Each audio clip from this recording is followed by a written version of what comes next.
So then we get to this part, Leader's Guide to Improving Team Effectiveness. How do you improve team effectiveness on your teams, on your work teams? So the good news is we will send you the PDF guide. It includes most of the points I will be discussing. And the guide also includes some of the signs that your team is lacking in one or more of these 5 factors.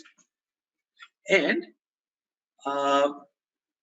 it also includes questions a team leader can ask to diagnose team health and the actions the team can take to improve the psychological safety.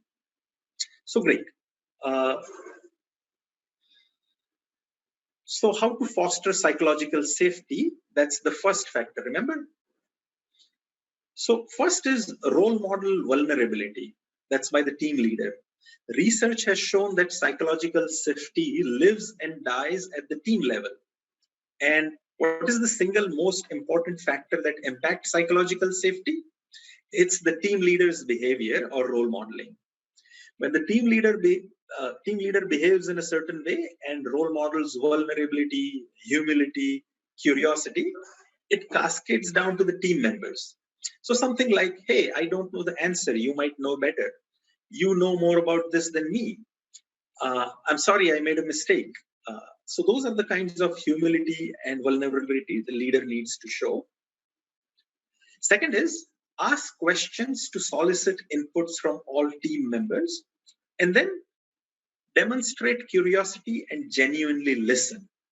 So some teams practice what is known as conversational equality. So have you seen in teams that certain members speak a lot and others remain silent? So you enforce on your team that everyone speaks the equal amount. So initially it kind of looks odd, but over time it improves psychological safety. Next is reframe work as a learning problem, not an execution problem. So as I said, psychological safety is, many people call it keystone, linchpin, underpinning. I'm going to do a separate webinar on that. So coming to the second factor, how to foster dependability. So although this is obvious, sometimes it's not clear at the team level.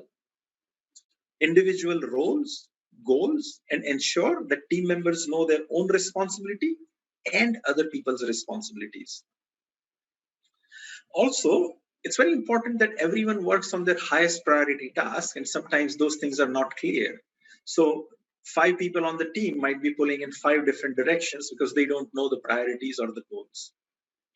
And give autonomy. So autonomy, mastery, and purpose. Remember Daniel Pink's 3 things that motivate people? Okay, good. How to foster structure and clarity. One-on-one meetings clarify and agree on roles and responsibilities. Include team in goal setting. Stephen Covey says no involvement, no commitment. And how many times you have seen on teams that goals are shoved down people's throats from the top. Encourage ownership in particular areas. And obviously you need to adjust goals. As I said, all of this is in the guide that we will be sending you. How to foster meaning. So match the work with the skills or the best things they like to do. So Marcus Buckingham, a long while back, he said in his famous book, don't treat people like pieces of a Ludo board. On a Ludo board, all the pieces are exactly the same. Rather, think of the team as chess pieces, each one of them with a unique ability that no one else can do. Appreciation for work well done, showcase noteworthy accomplishments, and show your team's work to others, how it makes a difference. And finally, impact.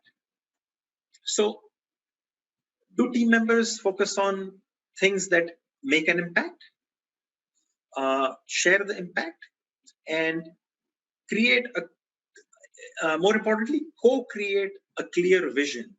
So you have a line of sight between what I do and how it contributes to the organizational goal. And some of the simple examples we have seen is that story of a bricklayer. One says that I'm just laying a brick. Other says that I'm building a wall.